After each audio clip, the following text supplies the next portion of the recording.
ॐ नमो भगवते वासुदेवाय। ॐ नमो भगवते वासुदेवाय।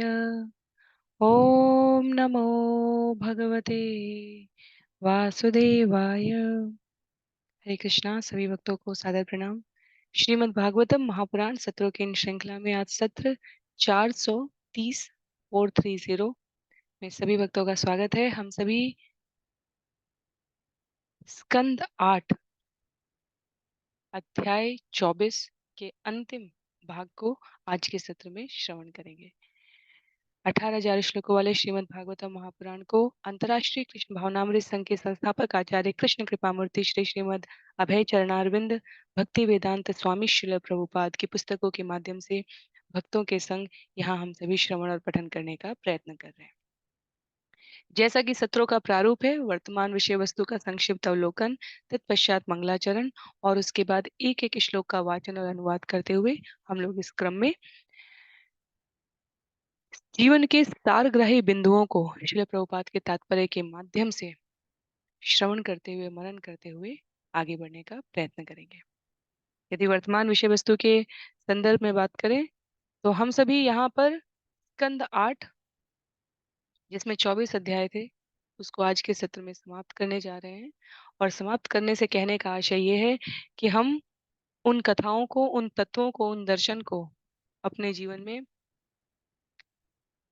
व्यवहारिक पक्ष में सहज सरल प्रतिदिन के स्वभाव और आचरण में अपने भीतर समाहित करने का प्रयत्न करेंगे जो हमने इन अध्यायों में श्रवण किया है।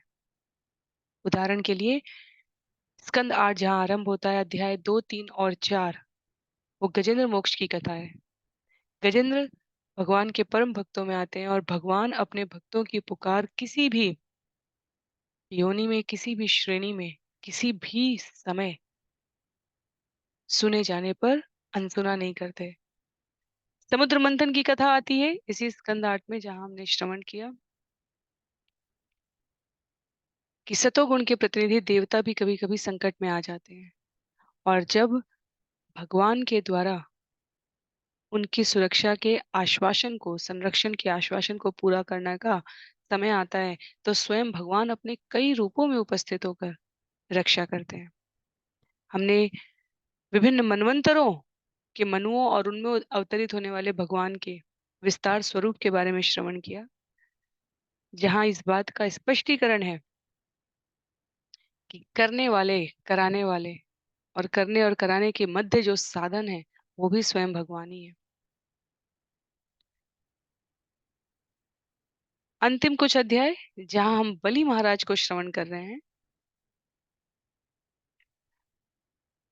वहां पर भगवान ने आश्वासन दिया कि आप असुर योनि में भी जन्म लेकर भगवत प्राप्ति, भगवत कृपा, भगवत प्रेम भक्ति को प्राप्त कर सकते हैं। तो ये स्कंद अपने आप में बहुत विशिष्ट है क्योंकि इसमें समाहित है पशु योनि में, देव योनि में, असुर योनि में, तीनों योनि में भगवान अपनी लीलाओं के माध्यम से भक्तों का कष्ट हरण करने के लिए अवतरित होकर उन्हें अपनी स्नेह दृष्टि से कृतार्थ करते हैं। अंतिम अध्याय मत्स्यावतार की कथा है जहां पर दो मत्स्यावतार भगवान ने लिए, उनका उल्लेख है। पहला, जब हयग्रीव ने ब्रह्मा जी के मुख से निश्रित वेदों को चुरा लिया था तब भगवान प्रकट होकर हयग्रीव को मारकर रक्षा करते हैं। दूसरा, चाक्षुष मनवंतर के राजा सत्यव्रत की कथा हम सभी यहाँ श्रवण कर रहे हैं, जहाँ एक छोटी सी मछली सुबह अंजलि देते समय, जल में अंजलि देते समय सत्यव्रत के हाथ में आ जाती है। वो बार बार उसे छोड़ देते हैं और तब वो सत्यव्रत के साथ संवाद करती है कि मेरी रक्षा करो। सत्यव्रत घर ले आते हैं मछली को और क्षण प्रतिक्षण उसके बढ़ते हुए आकार के साथ वो जलाशयों की आकृति भी बदलते रहते हैं। पहले एक छोटे बर्तन में है, फिर एक कुएं में है, फिर एक जलाशय में है, फिर वो समुद्र में छोड़ने जा रहे हैं। सत्यव्रत ने जब पूछा कि आप कौन हैं, तब भगवान ने अपना रूप प्रकट करते हुए कहा कि 7वें दिन सब कुछ समाप्त होने वाला है बाढ़ के जल में, तो वेदों को, आवश्यक औषधियों को पशुओं को, जिनकी भी सप्तऋषियों को, जिनकी भी रक्षा करना आपको उचित लगे, उनको लेकर आप नाव में सवार होंगे और जब वो बाढ़ के पानी से आलोड़ित होगी, तब उसकी रस्सी के एक सिरे को आप मैं आपके समीप ही रहूँगा, मुझसे बाँध देंगे, तो इस प्रकार से आप सुरक्षित रहेंगे। तो ज्ञान को एक कल्प से दूसरे कल्प में, एक युग से दूसरे युग में, एक स्थान से दूसरे स्थान में प्रचारित करने का कार्य भी स्वयं भगवान द्वारा संपादित किया जाता है। आरंभ करेंगे मंगलाचरण से और उसके पश्चात आगे इसी कथा को शिला प्रभुपाद की पुस्तक के माध्यम से श्रवण करने का प्रयत्न करें। नारायणं नमस्कृत्य नरं चैव नरोत्तमं देवीं सरस्वतीं व्यासं ततो जयमुदीरयेत्। शृण्वतां स्वकथा कृष्ण पुण्यश्रवणकीर्तन यद्यन्तस्तो भद्राणि विदुनोति सुयच्छतां नष्टप्रायेषु भद्रेषु नित्यं भागवत सेवया भगवत्युत्तमश्लोके भक्तिर्भवति नैष्ठिकी। ॐ अज्ञानतिमिरान्धस्य ज्ञानाञ्जनशलाकया चक्षु उन्मीलितं येन तस्मै श्रीगुरुवे नमः। मूकं करोति वाचालं पङ्गुं लङ्घयते गिरिं यत्कृपातमहं वन्दे परमानन्दमाधवम्। वाञ्छाकल्पतरुभ्यश्च कृपा सिन्धुभ्य एव च पतितानां पावनेभ्यो वैष्णवेभ्यो नमो नमः। जय श्री कृष्ण चैतन्य प्रभु नित्यानंद श्री अद्वैत गदाधर श्रीवासादि गौर भक्त वृंद। हरे कृष्ण कृष्ण कृष्ण हरे हरे हरे राम राम राम हरे हरे। हरे कृष्णा कृष्ण कृष्ण हरे हरे हरे राम राम हरे हरे। हरे कृष्णा कृष्ण कृष्ण हरे हरे हरे राम राम हरे हरे। हरे कृष्णा। पुनः सभी भक्तों को सादर प्रणाम।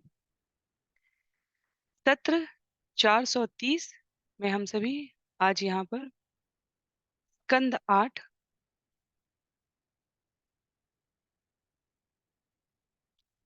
अध्याय 24 को श्लोक संख्या 38-39 से श्रवण करने जा रहे हैं। इस अध्याय में 61 श्लोक हैं और इस अध्याय की समाप्ति के पश्चात स्कंद 8 से समग्र श्लोकों की संख्या 931 और श्रीमद् भागवतम से अब तक के कुल श्लोकों की संख्या 7252 हो जाएगी। पुनः सभी की स्मृति के लिए भक्ति वेदांता स्वामी श्रील प्रभुपाद की पुस्तकों के माध्यम से हम इसे श्रवण कर रहे हैं और ये श्लोकों की संख्या उस पुस्तक की संख्या के आधार पर है, जहाँ आचार्य के पास इतना विशेषाधिकार होता है कि वो विषय के अनुरूप श्लोकों का वर्गीकरण, समूहीकरण या विभक्तिकरण कर सकते हैं। तो मूल भागवतम जिसकी बात की जाती है वही यहाँ पर प्रस्तुत की जा रही है, पर श्लोकों की संख्या में भिन्नता यदि हमें प्रतीत हो तो वो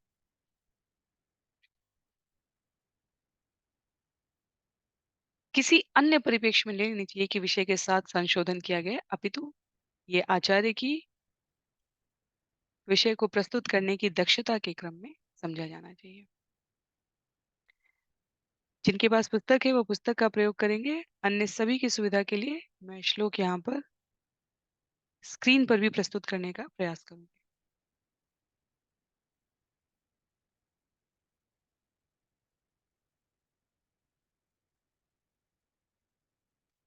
जहां हमने श्रवण किया था वहां मत्स्य अवतार में रूप में भगवान कहते हैं, अहम त्वाम ऋषिभिः सार्धम सहनाव मुदन्वती विकर्षन् विचरिष्यामि यावत् ब्राह्मी निशा प्रभो। हे राजा, नाव में बैठे तुम्हें तथा सारे ऋषियों को खींचते हुए प्रलय जल में मैं तब तक विचरण करूंगा जब तक ब्रह्मा की शयन रात्रि समाप्त नहीं हो जाती। तो इस संदर्भ में आचार्यों का कहना है, ये चाक्षुष मनवंतर की कथा है सत्यव्रत राजा के साथ। ये ब्रह्मा जी की रात्रि में नहीं हुई थी, अपितु दिन में हुई थी।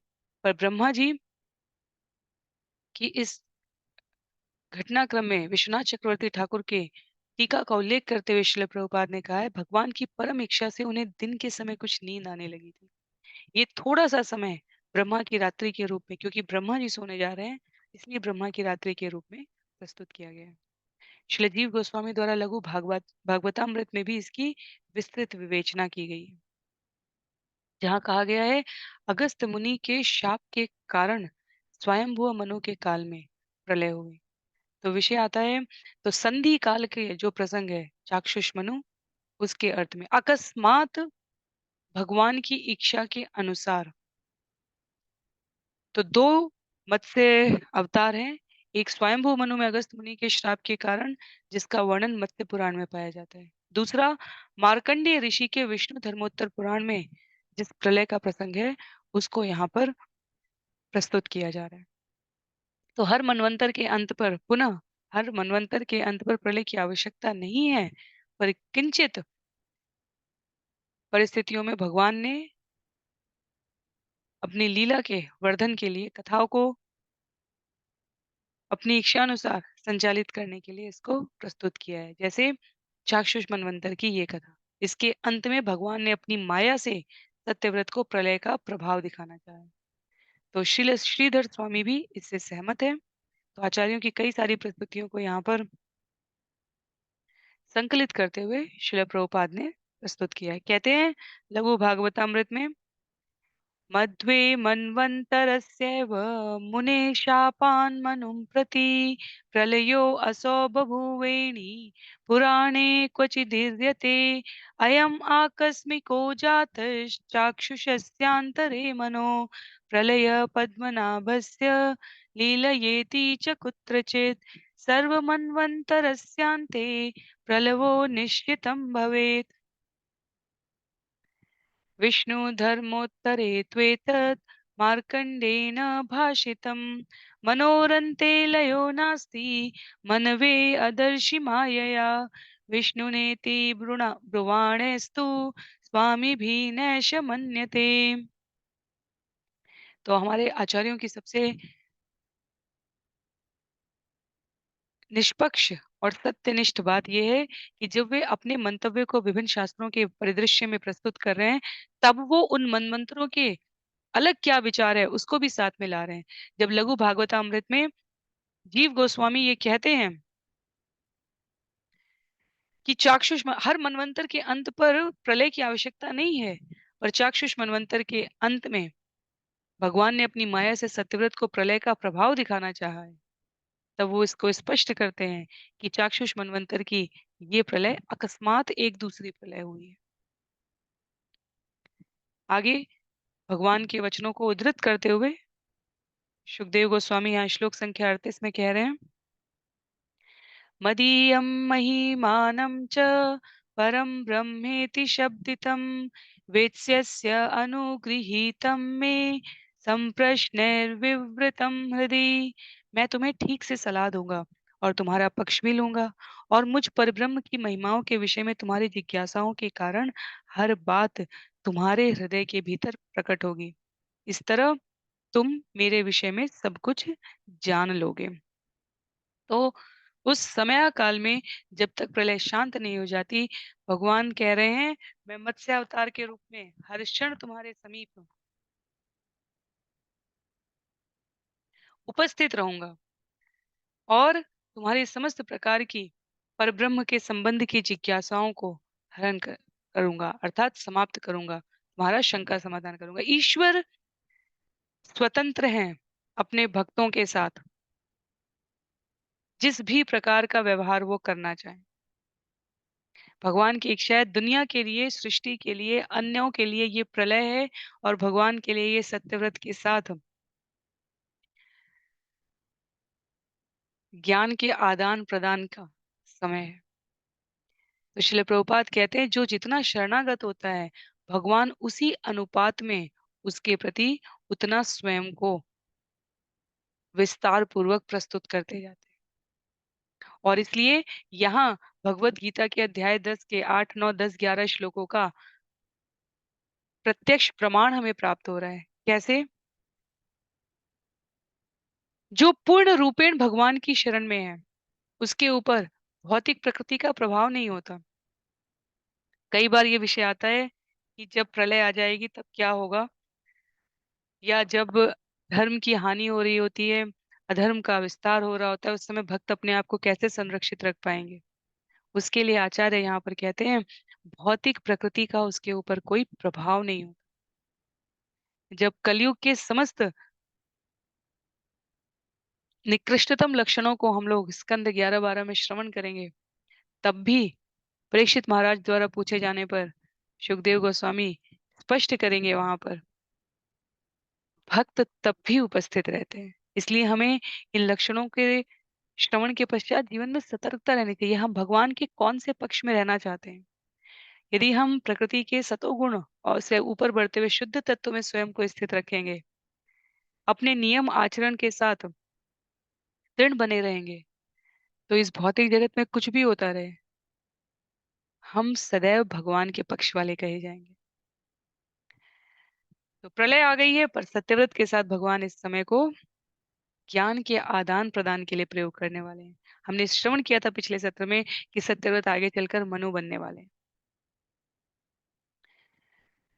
जो पूर्णतया भगवान की शरण में है उसे प्रकृति के गुणों का भय नहीं रह जाता, क्योंकि हर वस्तु वास्तव में भगवान की महिमा का विस्तार मात्र है। कहते हैं श्रील प्रभुपाद सर्वम खल्वम इदम ब्रह्म। परम शुद्धिकर्ता भगवान के शरण में रहने वाला भगवान की प्राकट्य की लीलाओं को सुस्पष्टता से समझ पाता है। और भगवत गीता चतुश्लोकीय 10.11 के अनुसार मैं उन पर कृपा करके उनके हृदय में बसकर ज्ञान के चमकते हुए दीप से अज्ञान जन्य अंधकार को विनष्ट कर देता हूँ। तो हम जब यहाँ पर मनवंतरों की, प्रलय की, ब्रह्मा जी के दिन की, रात की इन दुविधाओं को श्रवण कर रहे हैं, उनके मध्य भक्ति शास्त्र के आचार्य बताते हैं कि सार एक ही है। भगवान सत्यव्रत के ऊपर अहेतुकी की ये जो कृपा कर रहे हैं, उसके लिए वो प्रलय के उस अकस्मात प्रलय की लीला को प्रयोग कर रहे हैं। श्लोक संख्या 39 में इत्थमादिश्य राजानां हरि अंतरधीयत सो अन्ववेक्षत तम कालम यम ऋषिकेश आदिशत। राजा को इस प्रकार आदेश देने के बाद भगवान तुरंत अंतर्ध्यान हो गए। तब राजा सत्यव्रत उस काल की प्रतीक्षा करने लगा जिसका आदेश भगवान दे गए थे। आस्तीर्य दर्भान प्राकुलान राज ऋषि प्राक उदक मुख निशसाद हरे पादो चिंतयन मत्स्य रूपिण। संत राजा ने कुशों के सिरों को पूर्व दिशा की ओर करके उन्हें बिछा दिया और स्वयं उत्तर पूर्व की ओर मुख करके कुशों पर बैठकर उन भगवान विष्णु का ध्यान करने लगा जिन्होंने मछली का रूप धारण किया था। तो यहाँ पर सत्यव्रत भक्त के परम स्वभाव का प्रस्तुतिकरण कर रहे हैं। भगवान ने कहा मैं रक्षा करूंगा, इसका अर्थ ये नहीं है कि सत्यव्रत जाकर आराम करने। प्रहलाद और ध्रुव को भगवान ने दर्शन दिए, उसके बाद ये नहीं कि प्रहलाद और ध्रुव भगवान की भक्ति करना भूल गए। सुदामा को भगवान ने समस्त ऐश्वर्य दिए तो सुदामा भगवान की भक्ति करना नहीं भूल गए। भगवान ने कहा कि मैं उपस्थित होऊंगा, मैं तुम्हें मार्गदर्शन दूंगा, मैं तुम्हें ब्रह्म ज्ञान, तुम्हारी समस्त जिज्ञासाओं को शांत करूंगा। तो सत्यव्रत उस समय की प्रतीक्षा के लिए स्वयं को धर्मनिष्ठ होकर ध्यान करने के व्यवहार आचरण में संलिप्त कर लेते हैं। ततः समुद्र उद्वेल सर्वतः प्लावयन् महिम् वर्धमानो महामेघे वर्षद्भिः समदृश्यत। तत्पश्चात विशाल बादलों ने झड़ी लगाकर समुद्र के जल को और अधिक चढ़ा दिया। इससे समुद्र बढ़कर स्थल के ऊपर बहने लगा और उसने समस्त विश्व को जलमग्न करना आरंभ कर दिया। तो वर्तमान जो आधुनिक विज्ञान है वो भी सभ्यताओं और संस्कृतियों के विनष्टीकरण में जल के ही महत्व को प्रतिपादित करते हैं। बड़ी-बड़ी सभ्यताएं कहा जाता है जल में आप्लावित हो गई। सनातन इसका प्रमाण प्राचीन काल से प्रस्तुत कर रहा है। मनवंतरों के विभक्तीकरण से लेकर अगले मनवंतर की उत्पत्ति तक। कहते हैं श्लोक संख्या 42 में ध्याययन् भगवत आदेशम ददृशे नावमागताम तामा आरुरोह विप्र इंद्रदाय औषधि विरुध। ज्यों ही सत्यव्रत को भगवान का आदेश स्मरण आया, त्यों ही उसने अपनी ओर आती हुई एक नाव त्यों ही उसे अपनी ओर आती हुई एक नाव दिखी। तब उसने वनस्पतियों तथा लताओं को एकत्र किया और वह साधु ब्राह्मणों को साथ लेकर उस नाव में चढ़ गए। तो विषय चाहे नाव आती हुई दिखी हो, चाहे नाव पर सामग्री चढ़ाने की, बात यह है कि भगवान के द्वारा इस लीला का प्रत्यक्ष संचालन किया जा रहा है, सत्यव्रत द्वारा इसका अनुपालन किया जा रहा है।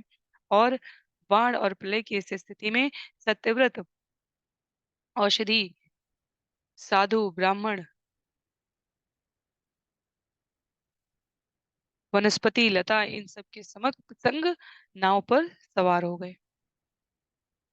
श्लोक संख्या 43 में तम ऊचु मुनय प्रीता राजन् ध्यायस्व केशवम् तवेन संकटातस्मात् अवीताशम विधास्यति। उन संत ब्राह्मणों ने प्रसन्न होकर राजा से कहा, हे राजा, भगवान केशव का ध्यान कीजिए। वे हमें इस आसन्न संकट से उबार लेंगे और हमारे कल्याण की व्यवस्था करेंगे। इस स्वभाव से जो गुरु है, स्वभाव से जो ब्राह्मण है, उसका यहाँ पर चित्रण दिख रहा है हमें।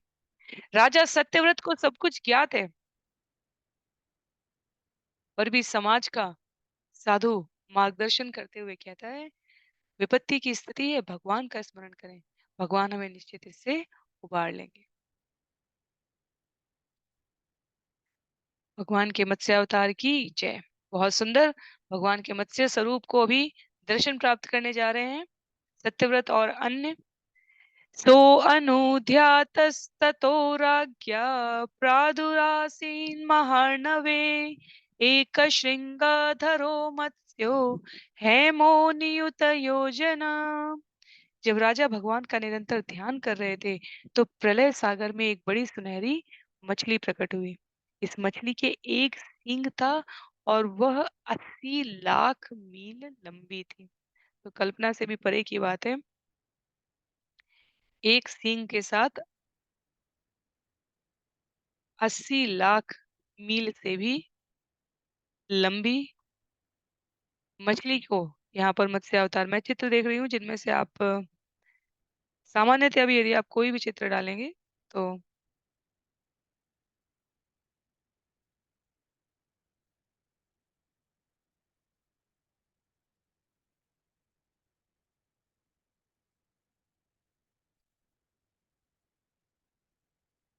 मत्स्य अवतार की इस अलग अलग संस्कृति में, राजस्थानी पद्धति में, उड़िया पद्धति में बहुत सुंदर सुंदर चित्र आपको उपस्थित मिल जाएंगे।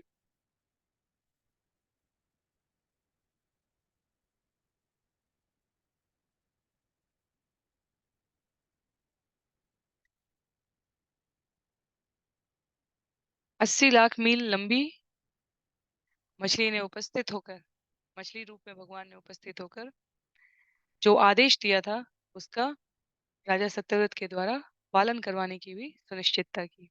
श्लोक संख्या 45 में निबध्य नावम तच्छृंगे यथोक्तो हरिणा पुरा वरत्रेण अहिना तुष्टाव मधुसूदनम। जैसा कि भगवान पहले आदेश दे चुके थे उसका पालन करते हुए राजा ने वासुकी सर्प को रस्सी बनाकर उस नाव को मछली के सींग में बांध दिया। फिर संतुष्ट होकर भगवान की स्तुति करनी प्रारंभ कर दी। तो भगवान ने जैसा कहा था उन वचनों को पूरा करते हुए वो सुनहरी मछली के आकार में एक सींग के द्वारा जिससे नाव की रस्सी बांधी जा सके 80 लाख लंबे अपने आकार में उपस्थित हैं। उस अद्भुत स्वरूप को देखकर राजा द्वारा सुंदर शब्द निवेदित किए गए हैं, जिसे मत्स्यावतार स्तुति कहते हैं हम। उसमें श्लोक संख्या 46 से श्रीराजोवाच अनादि अविद्या उपहतात्मसंविद तत्मूल संसार परिश्रमातुरा यदृक्षया उपसृतायम् आप्नुयुः विमुक्तिदन परमो गुरु भवान।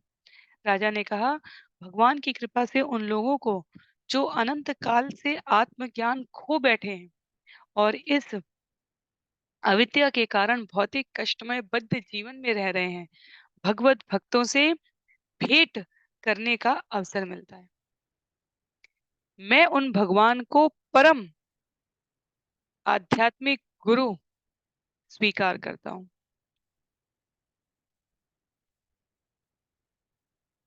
जो अनंत काल में अपना आत्मज्ञान खो बैठे हैं और अविद्या के कारण भौतिक कष्ट में जीवन जी रहे हैं, वो हम सभी हैं। केवल भगवान की कृपा से भगवत भक्तों से भेंट करने का सुअवसर जीवन में प्राप्त होने पर राजा सत्यव्रत संकेत करते हुए कहते हैं कि उस सुअवसर को प्रदान करवाने वाले भगवान को सबसे पहले मैं अपने आध्यात्मिक गुरु के रूप में स्वीकार कर रहा हूँ, क्योंकि वास्तव में ज्ञान जहां से भी प्रस्तुत हो सके उसके मूल स्रोत में जाने पर हमें ये परिचय मिलता है कि वो भगवान से ही उदित है, भगवान के अतिरिक्त और किसी अन्य से नहीं। इस संसार में कष्ट भोगने वाली जीव बद्धात्माओं को देखकर सामान्यतः व्यक्ति चुनौतीपूर्ण प्रश्न कर लेते हैं, यदि कष्ट है तो भगवान ने भेजा क्यों? यदि इस प्रश्न से आपत्ति है, यदि इस प्रश्न का उत्तर हम जानना चाहते हैं, तो हमें ये भी विचार करना चाहिए, भगवान ने यदि भेजा ही है, वैसे तो भगवान ने भेजा नहीं है, जीव अपनी इच्छाओं की वजह से आया है। और यदि भगवान ने भेजा भी है तो भगवान ने वापस जाने का भी मार्ग बताया है। तो जो इस बात के लिए सबसे अधिक प्रश्न करते हैं कि भगवान ने कष्ट क्यों दिए, भगवान ने इस जगत को बनाया ही क्यों, उन्हें इन उत्तरों के बारे में भी सोचना चाहिए कि भगवान, यदि भगवान को मानते हैं और भगवान के दिए कष्टों को भी मानते हैं, तो भगवान के द्वारा वापस जाने वाले मार्ग को भी मानना चाहिए जो भगवान ने संस्तुत किया। भगवान ने कहा है अपने इंद्रियों को बाह्य जगत से तोड़ के और आत्मज्ञानी, आत्मसंतुष्ट अपने आप को मेरी भगवत भक्ति में लगाओ। तो यदि भगवान है, ये हम मानते हैं, यदि भगवान ने कष्ट दिए हैं ये हम मानते हैं, तो ये भी मानना चाहिए कि भगवान ने इस कष्ट से मुक्ति का उपाय भी बताया है। श्रील प्रभुपाद कहते हैं, भगवान ने वास्तव में जीव की इच्छा के अनुसार एक अलग संसार की रचना कर दी, क्योंकि भगवान सबको परम संतुष्ट हैं और सबको संतुष्ट करने में विश्वास रखते हैं। अब उन्होंने जब ये एक जगत की अलग सृष्टि कर दी, तो उन्हें पता है जीव अपने सामर्थ्य से अकेले यहाँ से नहीं निकल सकता, वो सदा सर्वदा यहीं पड़ा रह जाएगा। तब वो अपने प्रामाणिक प्रतिनिधियों को भेजकर कृष्ण भावनामृत के प्रसार कार्य के लिए मार्गदर्शन करते हुए संचालित करते हैं इस क्रिया को, और कभी कभी भगवान स्वयं इसका आनंद लेने के लिए आते हैं। तो मत्स्य अवतार में भगवान वही कर रहे हैं। भगवान भौतिक संसार में फंसे बद्ध जीवों को विलय और निलय की इस प्रक्रिया में आगे कैसे ज्ञान के प्रचार के लिए चुने गए प्रतिनिधियों को प्रेषित कर सके, उसके लिए यहाँ उनको संरक्षित सुरक्षित कर रहे हैं। तो इसलिए यहाँ पर कहते हैं सत्यव्रत कि ऐसे परम पिता परमेश्वर को मैं अपना आध्यात्मिक गुरु मानता हूँ, जो समस्त ज्ञान का मूल स्रोत है और समय समय पर इसे प्रचारित प्रसारित करने के लिए स्वयं को प्रस्तुत करते हैं। जनो अबुधोयम निज कर्म बंधना सुखे क्षया कर्म समीहते सुखम यत्सेवयातां विधुनोत्य सन्मतिं ग्रंथिं सभिन्द्याद्य हृदयं स नो गुरु। इस संसार में सुखी बनने की आकांक्षा से मूर्ख बद्ध जीव सकाम कर्म करता है, जिनसे केवल कष्ट मिलते हैं। किंतु भगवान की सेवा करने से मनुष्य सुख की ऐसी झूठी इच्छाओं से मुक्त हो जाता है। हे मेरे गुरु, मेरे हृदय से झूठी इच्छाओं की ग्रंथि को काट दे। हम अपने जीवन में गुरु क्यों धारण करते हैं? भगवत कृपा से हमें गुरु मिलते हैं। गुरु हम स्वयं नहीं ला प्राप्त कर सकते। हम पहले भगवान के समक्ष अपनी सत्यनिष्ठ इच्छा को व्यक्त करते हैं और उसके अनुसार आचरण करने का प्रयत्न करते हैं। तत्पश्चात जिस समय काल पर भगवत कृपा से जीवन में गुरु प्राप्त होते हैं। तो सत्यव्रत कह रहे हैं आप को मैं परम गुरु मूल रूप से जो गुरु उपाधि है वो भगवान स्वयं है और आपकी शरणागति में मैं इसलिए होना चाहता हूँ क्योंकि आप इस जगत के सुख की झूठी इच्छाओं की उस ग्रंथि को काट देते हैं जिससे जीव वापस अपने लोक परम आध्यात्मिक धाम में पहुंच सके। जब तक जीव को ये ज्ञान नहीं है तब तक वो अविद्या में रहता है। यदि हम विचार करके देखें तो श्रील प्रभुपाद द्वारा अन्य आचार्यों द्वारा प्रस्तुत किए गए इस ज्ञान के पहले अपने जीवन की समस्त प्रतिकूल परिस्थितियों में अपने अतिरिक्त अन्य हर स्थिति और व्यक्ति और वस्तु को दोष देने का हमारा स्वभाव रहा है।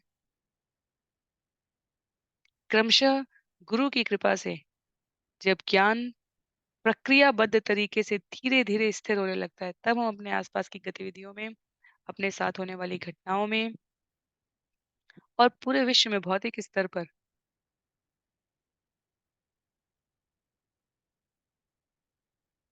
जो हमारे अनुकूल नहीं है वैसे दृश्यों को देखकर उसके कारण को इस ज्ञान के प्रकाश में समझ पाते हैं। इसलिए सत्यव्रत यहाँ पर गुरु की महिमा को कहते हैं कि सभी प्रकार की भौतिक इच्छाओं को नष्ट करने वाले ऐसे गुरु को मैं प्रणाम करता हूँ। श्लोक संख्या 48 में यत्सेवयाग्ने एव रुद्र रोदनम पुमान् विजहात मलमात्मनस्तम भजेत वर्णम निजमेष सोऽव्ययो भूयात् स ईश परमो गुरु। भव बंधन से जो छूटना चाहता है उसे भगवान की सेवा करनी चाहिए और पवित्र तथा अपवित्र कर्मों से युक्त तमोगुण का संसर्ग छोड़ देना चाहिए। इस तरह मनुष्य को अपनी मूल पहचान फिर से प्राप्त होती है। जिस प्रकार अग्नि में तपाने पर चांदी या सोने का टुकड़ा अपना सारा मल छुड़ाकर शुद्ध हो जाता है, ऐसे अव्यय भगवान आप हमारे गुरु बने क्योंकि आप अन्य सभी गुरुओं के आदि गुरु हैं।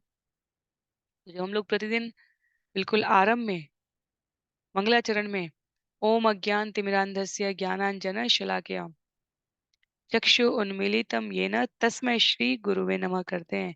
तो उसका अनुवाद होता है कि मैं घोर अज्ञान के अंधकार में उत्पन्न हुआ था और मेरे गुरु ने अपने ज्ञान रूपी प्रकाश से मेरी आंखें खोल दी हैं। तो ज्ञान के अंजन से आंखों के काजल से हमारी नेत्र की दृष्टि वापस आ जाती है। कहते हैं यहाँ पर पहले गुरु की प्राप्ति तत्पश्चात गुरु की कृपा और अब गुरु की सेवा। यहाँ पर गुरु कौन है? आदि गुरु भगवान के लिए कहा जा रहा है। भगवान की सेवा करके जीव तमोगुण का रजोगुण का संसर्ग छोड़ पाता है, सत्व में स्थित होकर शुद्ध तक पहुंच पाता है। जैसे चांदी या सोने का टुकड़ा भी अग्नि में तपाने पर अपना सारा मैल छुड़ा पाता है। आत्म साक्षात्कार की अनेक विधियों में कर्म ज्ञान योग कोई भी भक्ति के तुल्य नहीं है। तो भगवत सेवा सर्वश्रेष्ठ सरलतम सहज तरीका है। गुरु भगवान का प्रतिनिधि है, यहाँ साक्षात भगवान उपस्थित है। सत्यव्रत कहते हैं कि सामान्यतया यदि हमें प्रत्यक्ष संपर्क ना भी मिले भगवान के इस प्रकार समक्ष उपस्थित होने या रहने का, तो भी गुरु के रूप में भगवान ने अपने प्रतिनिधि को प्रतिष्ठित किया है। इसलिए गुरु परंपरा का महत्व है। इसलिए भगवान से ब्रह्मा से नारद से व्यासदेव गुरु पूजा जब की जाती है उसे व्यास पूजा भी कहते हैं।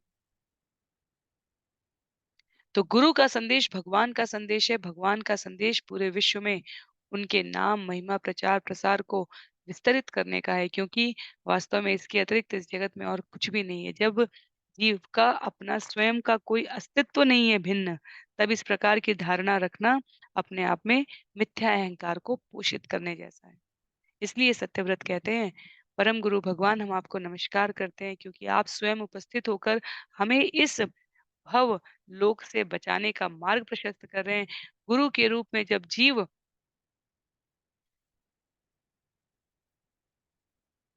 भगवान के प्रतिनिधियों का आश्रय लेता है, तब उसका उद्देश्य भी यही होता है। श्लोक संख्या 49 में न यत्प्रसादायुतभागलेश मन्ये च देवा गुरवो जना स्वयं कर्तुं समेता प्रभवन्ति पुंस तमीश्वरं त्वां शरणं प्रपद्ये। न तो सारे देवता न तथाकथित गुरु न ही अन्य सारे लोग स्वतंत्र रूप से या साथ मिलकर आपकी कृपा के 10,000वें भाग के बराबर भी कृपा प्रदान कर सकते हैं। अतएव मैं आपके चरण कमलों की शरण लेना चाहता हूँ। तो कोई देवी देवता भौतिक जगत के प्राणी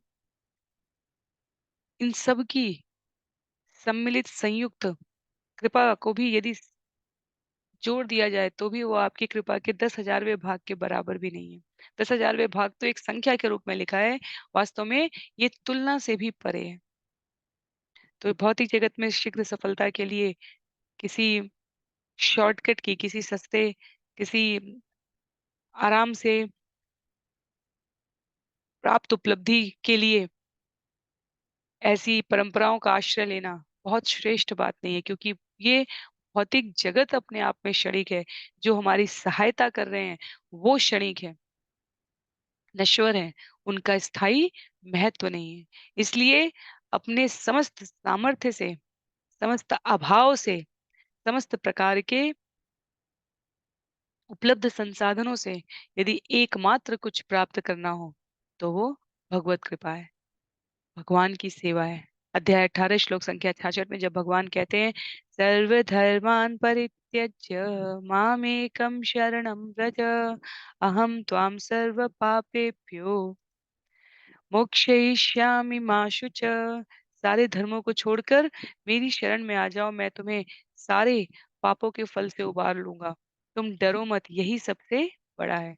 तो आचार्य कहते हैं कि मनुष्य को चाहिए कि देवताओं या झूठे गुरुओं से वर प्राप्त करने का प्रयत्न कर केवल भगवान से वर प्राप्त करने की कामना करे।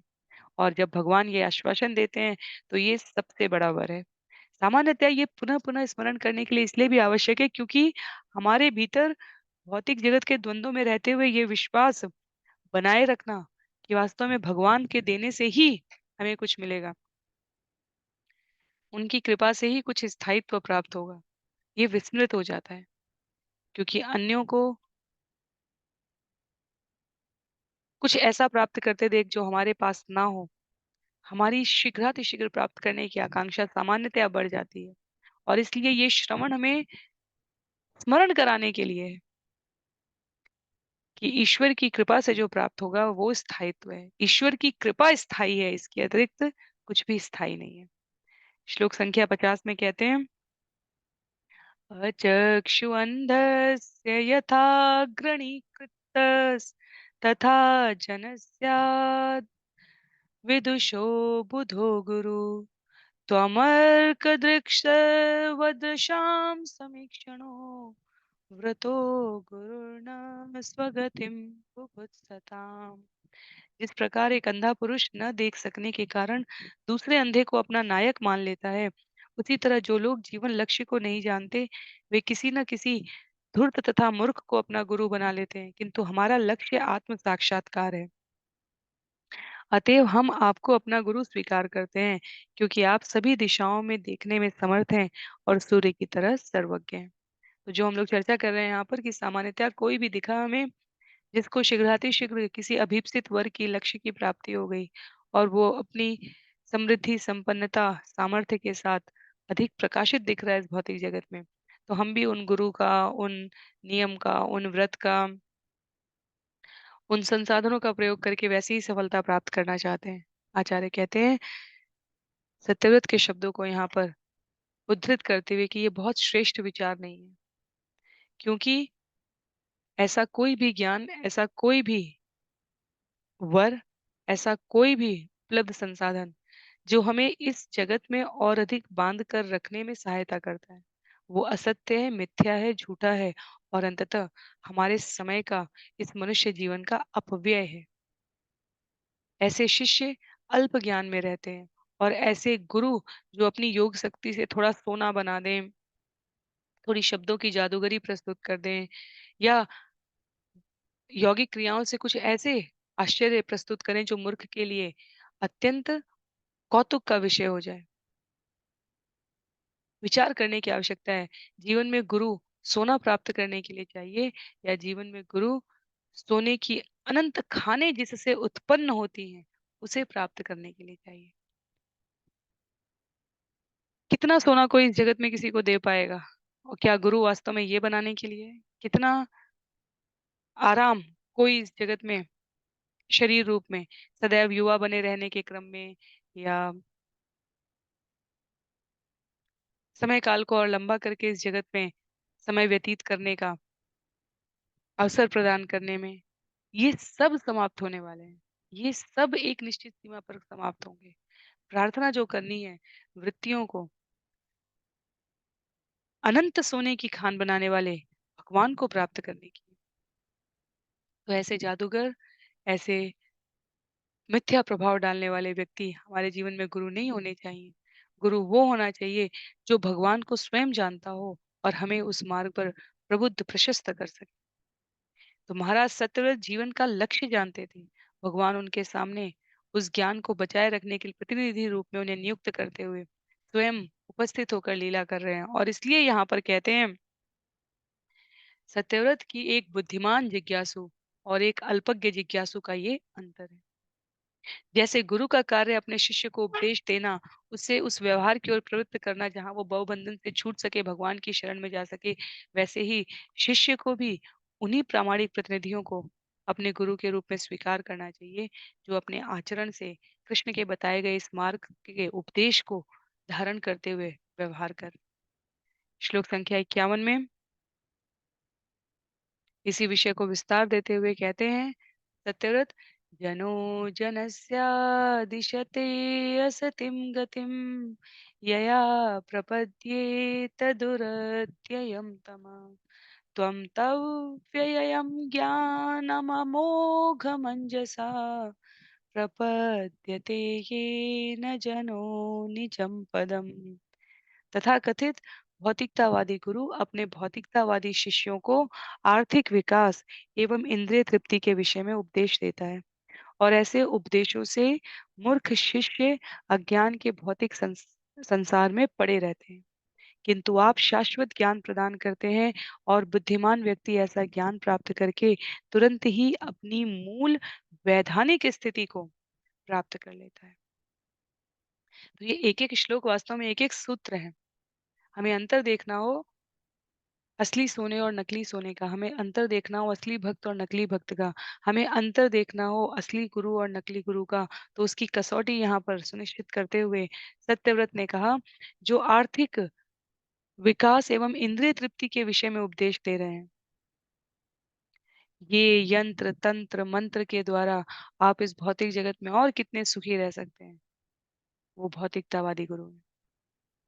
इसका अर्थ ये नहीं है कि जो आध्यात्मिक गुरु हैं, जो भगवत भक्ति का ज्ञान देते हैं, वो हमें कष्ट में रहने के लिए कहते हैं। वो हमें विपन्न आर्थिक दृष्टि से बहुत गरीब रहने के लिए कहते हैं। नहीं, वो कहते हैं हानि लाभ जीवन मरण यश अपयश विधियात। यदि हम अपने केंद्र में अपने जीवन की गतिविधियों के केंद्र में भगवान को रखकर कार्य कर रहे हैं, तो प्रारब्ध से भगवान अपने भक्त के साथ कभी कुछ अप्रिय जो उनकी योजना में नहीं है, वो होने नहीं दे सकते। तो पूरा समय भौतिक आर्थिक विकास इंद्रिय तृप्ति के आनंद में व्यय करने से क्या फायदा। तो असली और नकली गुरु, असली और नकली भक्त, असली और नकली जीवन के उद्देश्य तीनों को यहाँ पर बता दिया गया है। जो शाश्वत ज्ञान प्राप्त करना चाहते हैं, जो बुद्धिमान व्यक्ति आपकी कृपा से आपकी मूल वैधानिक स्थिति को प्राप्त करने के इच्छुक रहते हैं, उनके ऊपर आप अपनी अवश्य कृपा करते हैं। जीवन के परम लक्ष्य को प्राप्त करने वाले ऐसे भक्तों का आप स्वयं मार्गदर्शन करते हैं और सत्यव्रत की वास्तव में सत्यव्रत की कथा के माध्यम से भगवान मत्स्य अवतार रूप लेकर इसी घटना को पुष्ट कर रहे हैं। सत्य भगवान कहते हैं, सत्यव्रत तुम्हारी ब्रह्म संबंधी जो जिज्ञासाएं हैं उन सबको मैं शांत करूंगा। मैं स्वयं उस समय का उपयोग करूंगा तुम्हें इसमें दीक्षित और शिक्षित करने के लिए, क्योंकि भावी मनवंतर में यही सत्यव्रत मनु को के पद को प्रतिष्ठित करने वाले हैं। तो भगवान उनकी ब्रह्म संबंधी जिज्ञासाओं को यहाँ पर इसीलिए प्रकाशित करने के लिए प्रस्तुत होते हैं। श्लोक संख्या 52 में त्वं सर्वलोकस्य सुहृत् प्रियेश्वरो ह्यात्मा गुरुर्ज्ञानमभीष्टसिद्धि। त्वं सर्वलोकस्य सुहृत् प्रियेश्वरो ह्यात्मा गुरुर्ज्ञानमभीष्टसिद्धि। तथापि लोको न भवन्तमन्दति जानाति संतम हृदि बद्ध काम। हे प्रभु, आप सबों के परम हितैषी तथा प्रियतम मित्र, नियंता, परमात्मा, परम उपदेशक, परम ज्ञान के दाता तथा समस्त इच्छाओं को पूरा करने वाले हैं। यद्यपि आप हृदय में रहते हैं, किंतु हृदय में बसी कामेक्षाओं के कारण मूर्ख व्यक्ति आपको समझ नहीं पाता। हम सुनते तो हैं, सामान्यतया जीव सुनते तो हैं, भगवान सर्व काम महेश्वरम, सर्वव्यापी हैं, सर्वोच्च हैं, सर्वोच्च सत्ता के स्वामी हैं, पत्ता भी भगवान की इच्छा के बिना नहीं हिलता, परम उपदेशक, परम ज्ञान के दाता, सभी की समस्त इच्छाओं को पूरे करने वाले हैं। तब भी कस्तूरी की भांति जैसे हिरण पूरे जंगल में भ्रमण करता रहता है, वैसे जीव हृदय में स्थित परमात्मा को अपने व्यवहार में आचरण के द्वारा अनुभव न करके अपनी इच्छाओं की पूर्ति के लिए पूरे विश्व में यत्र तत्र भ्रमण करता रहता है। तो यहाँ पर जीव की मूर्खता का कारण क्या है? जब तक बाहरी जगत में सम्मान की, प्रतिष्ठा की, यश की,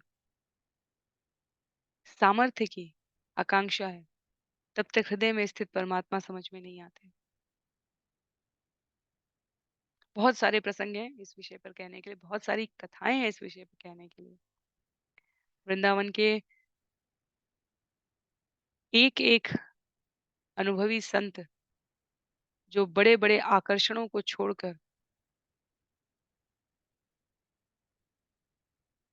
युगल चरणों में अपना जीवन समर्पित करने के लिए आते हैं, जब वो अपने अनुभव को व्यक्त करते हैं, तब वास्तव में ऐसा प्रतीत होता है कि हम अपने प्रतिदिन के जीवन में कितना समय का अपव्यय कर देते हैं उन संसाधनों के अर्जन के लिए, जो एक समय पर वैसे भी हमसे काल की गति द्वारा बलपूर्वक हरण कर लिए जाएंगे।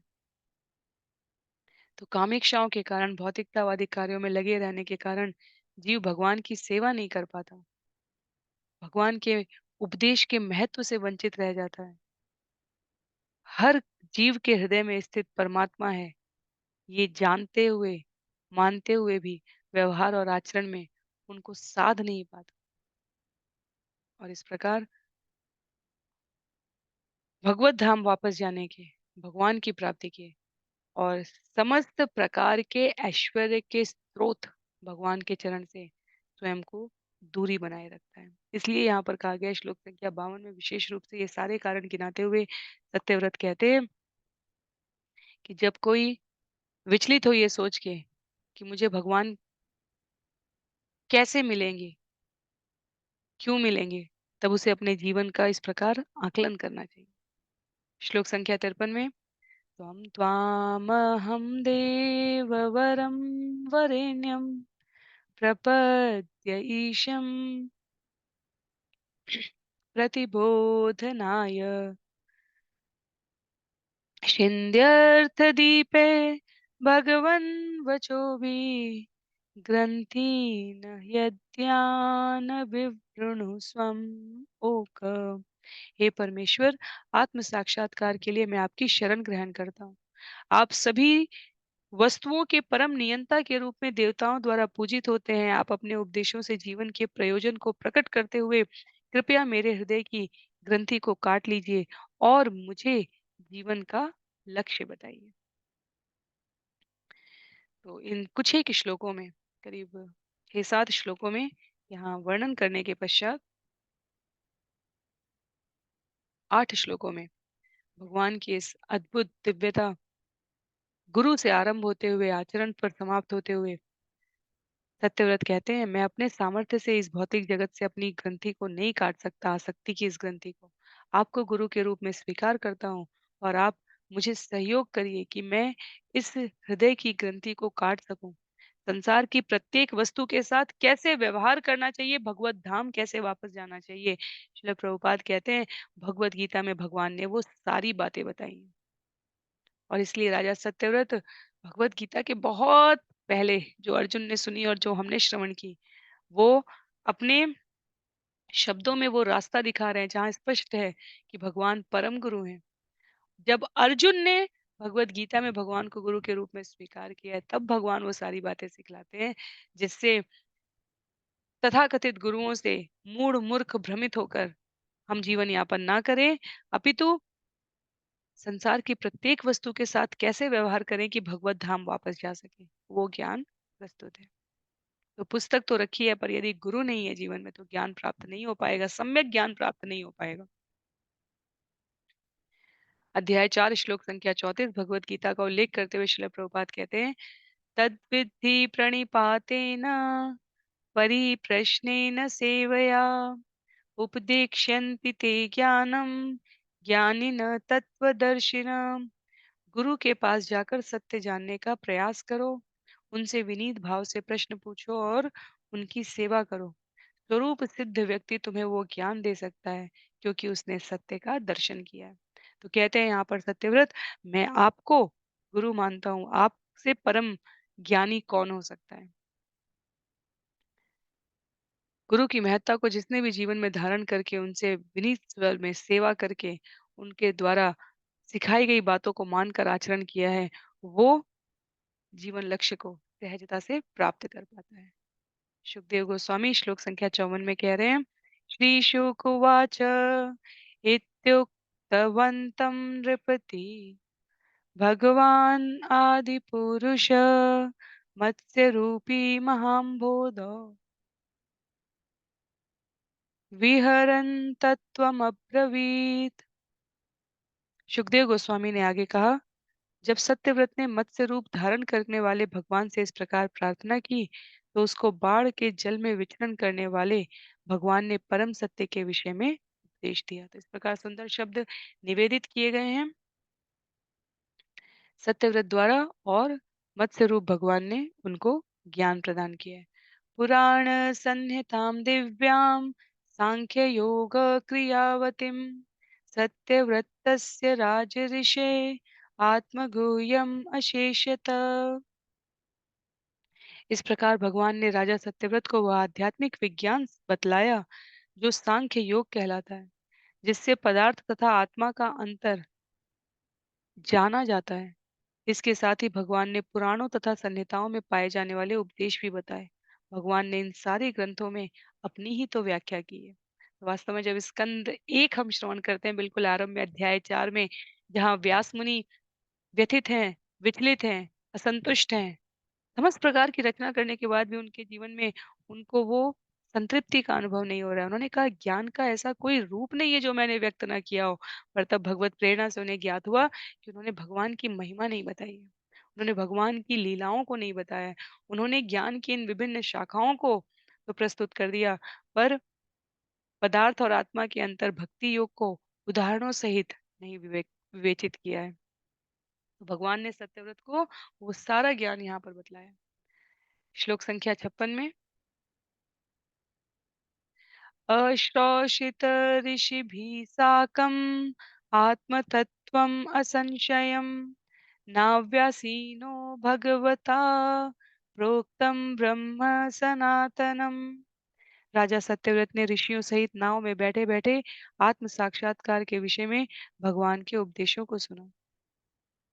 ये सारे उपदेश शाश्वत वैदिक साहित्य से थे। इस तरह राजा तथा ऋषियों को परम सत्य के विषय में कोई संशय नहीं रहा।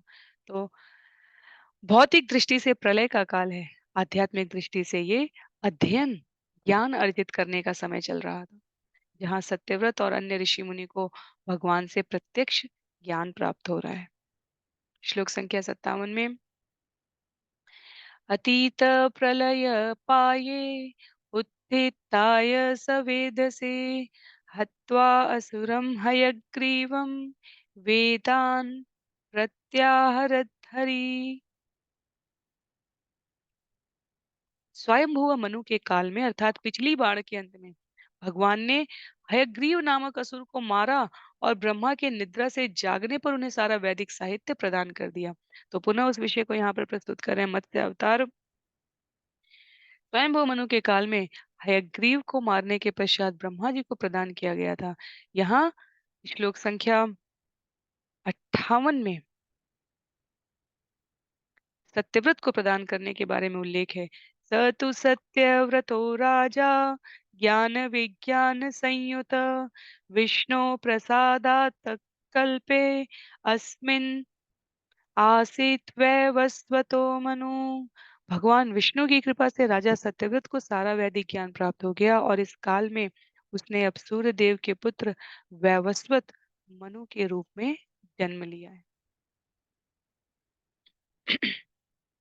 तो अंतिम कुछ श्लोक हैं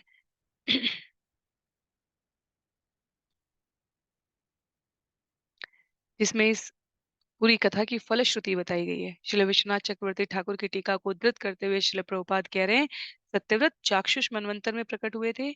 चाक्षुष मनवंतर के बाद वैवस्वत मनु का आरंभ हुआ था और भगवान की कृपा से सत्यव्रत को द्वितीय मत्स्यावतार के आदेश से में जो उपदेश प्राप्त हुए हैं उसमें ये सारा आध्यात्मिक ज्ञान विवेचित किया गया है। तो वैवस्वत मनु के काल में कोई और अन्य नहीं अपितु स्वयं सत्यव्रत है। श्लोक संख्या 59 में सत्यव्रतस्य राजऋषे माया मत्यस्य क्षमा कीजिए सत्यव्रतस्य राजऋषे माया मत्यस्य शांगिण संवादं महदाख्यानं श्रुत्वा मुच्येत किल्बिषात्। महान राजा सत्यव्रत तथा भगवान विष्णु के मत्स्यावतार से संबंधित यह कथा एक महान दिव्य आख्यान है। जो भी इसे सुनता है वह पापमय जीवन के फलों से छूट जाता है। तो यहाँ ये कोई प्रलोभन नहीं दिया जा रहा है, यहाँ ये स्पष्ट किया जा रहा है कि इन भागवतम के दिव्य आख्यानों को श्रवण करने से हमने वामन देव के में भी सुना, हमने पयोव्रत कथा में भी सुना, इससे पहले प्राचीन बहिषत में सुना, हमने प्रचेताओं के प्रसंग में सुना, हमने गजेंद्र की कथा में सुना। हर स्थान पर जब सुखदेव गोस्वामी ये कहते हैं कि समस्त प्रकार के फल से छूट जाता है, ये फलश्रुति है। उनका कहने का अभिप्राय है कि चाहे सुख के फल हों, चाहे दुख के फल हों, उनसे छूटकर जीवन में भक्ति के लिए स्पष्टता आ जाती है। तो ये फलश्रुति भौतिक जगत में वर्धन करने के लिए नहीं है अपितु आध्यात्मिक प्रगति के लिए है। श्लोक संख्या 60 में अवतारम हरे अयम कीर्तयेत अन्वहम नर संकल्पा तस्य सिद्ध्यन्ति स याति परमाम गतिम। जो कोई मत्स्य अवतार तथा राजा सत्यव्रत के इस वर्णन को सुनाता है उसकी सारी आकांक्षाएं पूर्ण होगी और वह निश्चित रूप से भगवत धाम वापस जाएगा। तो सुनने वाले की पात्रता के साथ-साथ सुनाने वाले की पात्रता भी है। यदि जीवन में और कोई भी प्रकार की आकांक्षा है जो भगवत भक्ति से परे है, इसका अर्थ है कि सुनाने वाले में भी दोष है। जब यहाँ समस्त आकांक्षाओं की पूर्ति होने के पश्चात भगवत धाम जाने की बात हो रही है, तो समस्त आकांक्षाओं के मूल स्रोत भगवान की प्रसन्नता में ही सुनने और सुनाने दोनों की, वक्ता और श्रोता दोनों की सुगति निश्चित की गई है। श्लोक संख्या 61 स्कंद 8 अध्याय 24 का ही नहीं पूरे स्कंद 8 का अंतिम श्लोक है ये।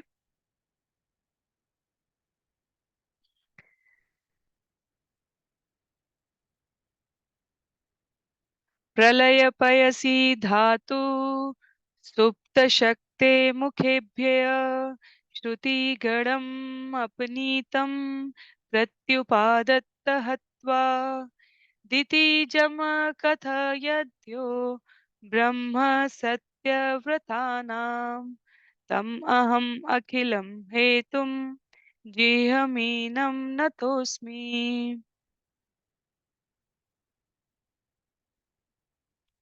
मैं उन भगवान को सादर नमस्कार करता हूँ जिन्होंने उस विशाल मछली का रूप धारण करने का बहाना किया, जिसने ब्रह्मा के निद्रा से जगने पर उन्हें वैदिक साहित्य वापस ला कर दिया और राजा सत्यव्रत तथा महर्षियों को वैदिक साहित्य का सार कह समझाया। तो सुखदेव गोस्वामी कहते हैं, चाहे वो हयग्रीव से ज्ञान को पुनः ब्रह्मा के पास प्रतिष्ठित करने की बात हो, चाहे सत्यव्रत के माध्यम से महर्षियों को और अन्यों को वैदिक साहित्य का सार बताने की बात हो, दोनों ही रूपों में प्रस्तुत होने वाले, उपस्थित होने वाले, प्रकट होने वाले मत्स्य अवतार भगवान को हमारा नमस्कार है।